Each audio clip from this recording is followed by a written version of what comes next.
Welcome back, A-Pushers. This is Mr. Crayson coming at you with a pivotal video on the last three events leading up to the 1861 Civil War. So we're in the late antebellum stage here. Antebellum, remember, means before the war. Ante, before, bellum, war. And when we're talking U.S. history, the war is the Civil War. The most Americans died in this war than any other war ever. Now, the Republican Party is brand new on the scene as of 1854, and remember, it is going to be formed essentially out of hatred, united hatred of the 1854 Kansas-Nebraska Act. What was so hated about this act? It allowed for slavery to potentially push north of the 3630 latitude line from the Missouri Compromise.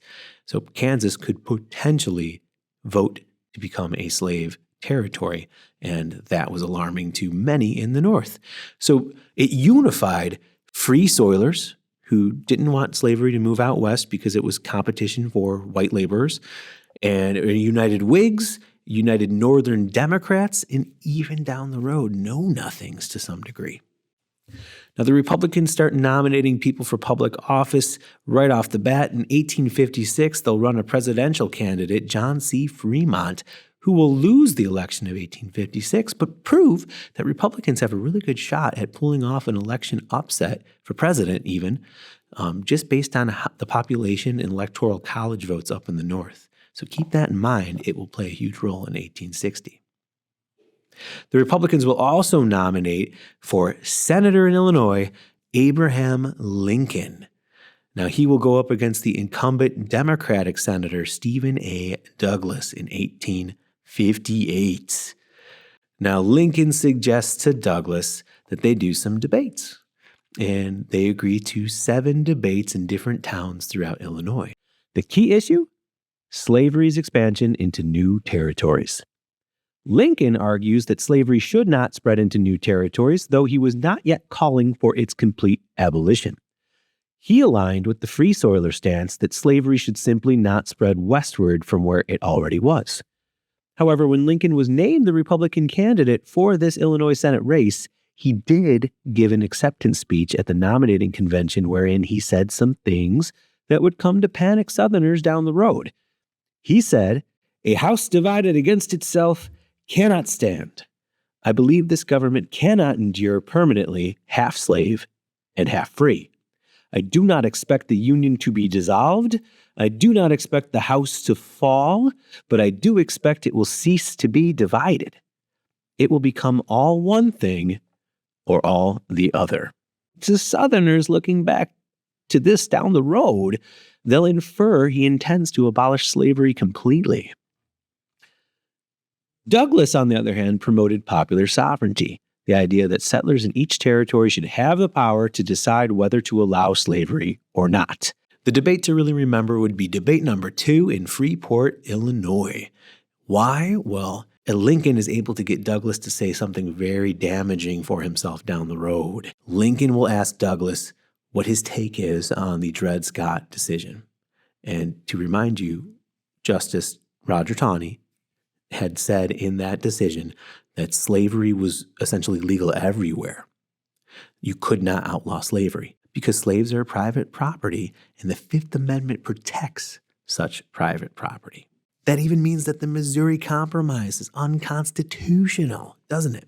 So Douglas sticks with his ideal of popular sovereignty and says essentially that if a people choose not to have slavery in their local area, by choosing to have laws that outlaw slavery in their local area, well, then I guess slavery would not be legal in those local areas. It's a popular sovereignty approach, just like his Kansas-Nebraska Act back in 1854. This will damage his reputation in the South with Southern Democrats because he is essentially putting a limit on slavery to some extent. And they had felt that the Dred Scott decision had legalized slavery everywhere. So keep in mind what he's done here, because 2 years down the road, he will run for president in 1860, and this Freeport Doctrine, as it will come to be known, will damage his ability to pull off an electoral win. So not only does the Lincoln-Douglas debates damage Douglas's reputation down the road with half of his party membership, It's also going to put Lincoln on a national stage to where he'll have like name recognition, household name recognition. While he lost the Senate race to Douglas, his well-spoken opposition to slavery's expansion caught the attention of many across the North. The debates illustrated the growing divide in American politics. The nation was becoming more polarized, with more people taking increasingly firm stances either for or against slavery. Next, we have John Brown's raid on Harper's Ferry in 1859. Now, you're familiar with John Brown already a little bit from the Pottawatomie Creek Massacre, where he killed and mutilated 5 people, 5 pro-slavers. Brown was a radical abolitionist, well, a violent radical abolitionist who believed that slavery could only be ended through violent means. His plan was to seize the federal arsenal at Harper's Ferry, Virginia, arm enslaved people, and lead a rebellion against slaveholders. The night of October 16, 1859, Brown and 21 others raided the arsenal and took control of it. October 17th, local militias began assembling to surround Brown and his men. Brown had been taking prominent locals hostage while also sending out some of his men to attempt to recruit local slaves in the area without much success. On the third day, October 18th, General Robert E. Lee, and yes, the very same Lee who will be the premier general for the Confederacy down the road in the Civil War, he and the U.S. Army will ultimately bust in and capture Brown on October 18th. Brown was put on trial 10 days later for treason against the Commonwealth of Virginia, for inciting a slave rebellion, and murder. November 2nd, he's sentenced to death. It's said that on December 2nd, 1859, on the way to the gallows, Brown notices a black woman and child, pauses, kisses the child on the head, and proceeds to his execution. At his execution, many expected him to give some kind of bold speech of some sort, but this did not happen. He silently went to his death. However, that same day, he did hand a note to one of the prison guards, and the note read as follows: "I, John Brown, am now quite certain that the crimes of this guilty land will never be purged away, but with blood." He's essentially predicting the Civil War. Now, what was really concerning for Southerners was that John Brown up in the North was being treated as a martyr. It led to Southerners believing that maybe it was true. There was some Northern conspiracy against them, against the institution of slavery, and that more John Browns, more violent vigilantes would be coming down to the South to do repeat crimes of this nature. And when the Civil War does begin, John Brown's legacy will remain and carry on in one of the more famous songs sung by soldiers in battle, John Brown's Body. Finally, we've come to the election of 1860, one of the most consequential elections in all U.S. history. The country was deeply divided, and the election reflected that. 4 candidates ran. Abraham Lincoln ran for the Republican Party, Stephen Douglas for the Northern Democrats. Remember, the Democrats had split when Douglas did the Freeport Doctrine. John C. Breckinridge for the Southern Democrats. He was the current sitting vice president for James Buchanan at the time.